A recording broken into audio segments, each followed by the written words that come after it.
Baik, Assalamualaikum warahmatullahi wabarakatuh. Selamat siang Bapak Ibu dan Juri yang kami hormati. Kami dari GKM Torang Juara UBPN Maluku Utara akan menyampaikan hasil inovasi kami yang ketujuh dengan judul menurunkan repeat preparasi pada proses preparasi sampel penghafalan dari 31 kali menjadi 2 kali di preparasi Pulau Pakal selama 3 bulan dengan inovasi TJMS Torang Juara Mutu System. Seperti yang kita ketahui bersama bahwa UBPN Maluku Utara memiliki produk utama yaitu biji nikel. Selanjutnya adalah jalur perbaikan yang kami lakukan dari Oktober sampai Desember tahun 2024. Sejak terbentuk dari 2018, GKM Torang Juara secara kontinu, secara konsisten mengikuti KMA setiap tahunnya. Kami akan menyampaikan hasil inovasi kami berupa drama dengan tema Forum Komunikasi Pimpinan Desa. Saya Abdul Muthalib berperan sebagai camat, Sahrial berperan sebagai Pak Kades, Rizwan Sampul berperan sebagai Ketua BPD, Alvaris berperan sebagai Ketua Karang Taruna, dan the one and only Ketua PKK Rimon Laleno. Berikut adalah ceritanya. Pak Kades, saya mendapatkan laporan bahwa banyak terjadi revisi analisa sampel penghafalan. Bagaimana ini bisa terjadi, Pak Kades? Ya, benar itu memang ada terjadi dikarenakan tingginya repeat preparasi dan repeat preparasi terjadi sebanyak 31 kali. Aduh, 31 kali Pak Kades, banyak sekali itu. Kita di kecamatan itu punya target hanya 2 kali repeat. Kalau seperti ini dampaknya itu sangat besar, baik dari segi quality sampai segi lingkungan. Saya minta Pak Kades untuk segera menyelesaikan masalah ini. Baik, Pak Camat. Ini ada sedikit masalah di desa kami, itu terjadi repeat preparasi sangat tinggi dan itu terjadi sebanyak 31 kali. Kira-kira itu penyebabnya itu apa? Nah, Pak Kades mohon izin. Jadi menurut saya ini Pak Kades, kenapa terjadi repeat preparasi? Itu karena di kita area preparasi itu banyak debu. Kalau banyak debu itu kan kita tidak nyaman. Nah, terus juga tidak ada kontrol sampelnya ini Pak Kades. Jadi proses preparasi ini kita tidak tahu mana proses preparasi yang bagus, mana yang tidak bagus. Dan juga Pak Kades, pembersihan bowel ini masih menggunakan kompresor, jadi tidak terlalu bersih. Sama pengawasan operator di lapangan juga tidak terlalu efektif. Selanjutnya juga belum ada program untuk monitoring kompetensi. Kalau kalian sudah tahu penyebabnya, kira-kira langkah perbaikan ke depan untuk memperbaiki hal ini kira-kira apa?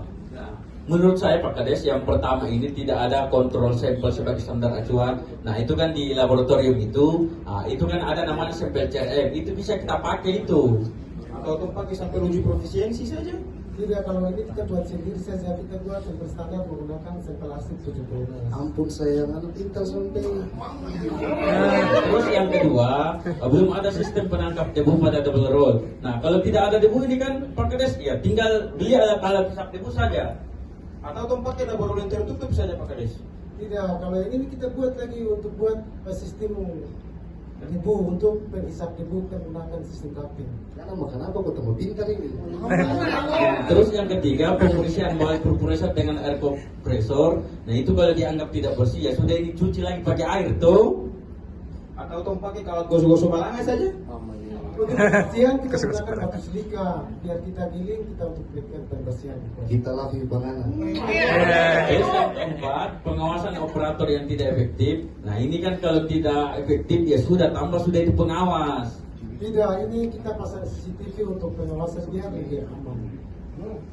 Nah, terus yang kelima, tidak ada program monitoring kompetensi. Ya sudah, ini kan kalau ini tinggal kirim itu operator, berarti pelatihan di situ nanti dievaluasi kompetensi. Tidak, kalau ini kita buat penilaian blank sampel, kita lakukan secara berkala, dia tambah kita punya operator atau analis. Wih, kalau lebih terbaik kita terkawin lagi. Kalau begitu, langkah perbaikannya kalian sudah tahu, begitu kita mulai eksekusi. Jadi rencana eksekusi nanti di November 2024, minggu kedua sampai dengan minggu ketiga. Ya, baik Bapak Ibu, untuk perbaikan pertama yang kami lakukan ini adalah membuat in-house control sampel. Itu yang pertama kami lakukan adalah kita kelompokkan sampelnya, kemudian kita campur, sampai kepada tahap pengujian dan pengolahan data di laboratorium. Dan untuk perbaikan yang kedua, menggunakan sistem ducting dan sampai storage. Untuk tahapannya adalah yang pertama kita buat desain, lalu kita ukur, kita potong, selanjutnya kita lakukan instalasi. Dan untuk perbaikan yang ketiga, membersihkan bowl provisor dengan batu silika. Untuk tahapannya yang pertama, kita siapkan batu silikannya itu sendiri, lalu kita lakukan purifier. Selanjutnya kita bawa ke lab untuk dilakukan uji kontaminasi. Untuk perbaikan yang keempat, itu kita pasang CCTV, kita pasang instalasi, kemudian kita lakukan monitoring. Untuk perbaikan yang kelima, itu terlihat pendirian blank sampel, kita lakukan, kemudian kita uji, dan setelah itu kita evaluasi. Nah ini Pak Kades, kami sudah melakukan perbaikan, bisa dilaporkan di Pak Camat ini.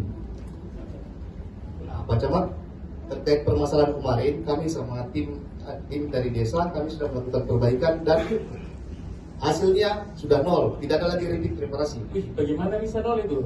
Jadi begini Pak Camat, kami itu sudah melakukan perbaikan ada 5. Yang pertama itu kita sudah punya in-house sampel standar. Nah ini untuk mengetahui proses preparasi itu bagus atau tidak. Kemudian masalah debu ini sudah tidak ada lagi. Dan terus ini ya kita sudah melakukan pengujian dengan blank sampel untuk uji kontaminasi. Nah juga kita lakukan pemantauan dengan CCTV dan juga kita pemantauan operator dengan blank sampel. Dan juga Pak Camat, ada banyak dampak positif yang turun dapatkan, mulai dari segi quality sampai pada enviro. Dan kita juga sudah mendapat efisiensi selama 1 tahun, kurang lebih ada 4,9 M. Dan Pak Camat, kami juga telah membuat standarisasi dan kami tuangkan dalam bentuk instruksi kerja. Dan kemudian Pak Camat, kami telah mendapatkan hak cipta dari Kementerian Hukum Republik Indonesia. Selanjutnya juga kami sudah mendapat penghargaan dari PT NKA dan PT KBA.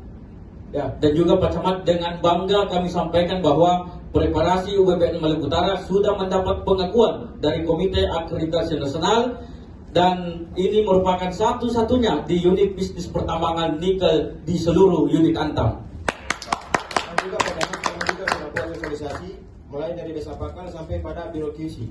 Selanjutnya juga kami sudah mendapat testimoni dari Bapak Bupati dan Desa Tetangga. Berikut kita saksikan.